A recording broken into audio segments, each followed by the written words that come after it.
Hello friends, आज हम बनाएंगे बेसन के पकौड़े और चीला। बेसन के पकौड़ों में आलू या हरी सब्जी या प्याज कुछ भी इस्तेमाल नहीं करेंगे। इसके लिए पहले 6-7 घंटे पहले ही हम चने की दाल को पानी में भिगो के रख देंगे। 6-7 घंटे बीतने के बाद पानी में से छान के निकाल लेंगे और एक आध पानी और धो लेंगे। अब इसमें आप अपने स्वाद के अनुसार हरी मिर्च, लहसुन, अदरक, हल्दी, जीरा धनिया पाउडर और नमक मिला लेंगे। इसको मिलाने के बाद मिक्सी में ग्राइंड कर लेंगे।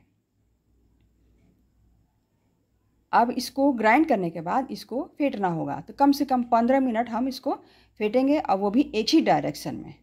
देखिए, इसमें एक ही डायरेक्शन में हम फेंट रहे हैं और धीरे धीरे क्या है, बेसन जो है आपका एकदम हल्का हो जाता है। इससे क्या है, आपका जो पकौड़े बनाएंगे चाहे बड़े बनाएंगे, बहुत ही ऊपर से क्रिस्पी और अंदर से एकदम स्पॉन्जी बनेंगे। इन बड़ों को आप चाहें तो कड़ी बड़ी में भी इस्तेमाल कर सकते हैं। अब कढ़ाई में तेल गरम हो गया है। तेल आप चाहे रिफाइंड लें या सरसों, या आपकी चॉइस पर डिपेंड करता है। अब इसमें हम पकौड़े डाल के तल लेंगे। पकौड़े दोनों तरफ से ही गोल्डन ब्राउन होने चाहिए, जिससे कि खाने में ये क्रिस्पी लगेगा। अब धीरे धीरे हाई टू लो फ्लेम पे हम पकौड़े को तैयार करेंगे।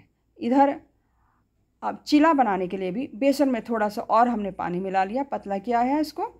अब तवा गरम हो चुका है, इसमें तेल मिला के लगा के हल्का सा 2 चम्मच और घोल हम उसमें डालेंगे और धीरे धीरे चारों तरफ इसको गोलाकार में फैला लेंगे।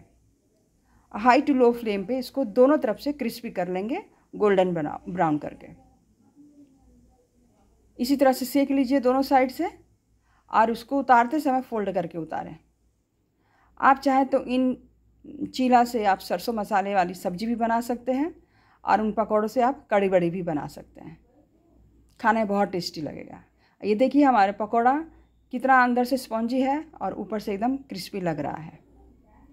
अब आज के शाम के लिए आपको बेसन का चीला और पकौड़े तैयार हैं, धनिया का चटनी और टमाटर की चटनी के साथ।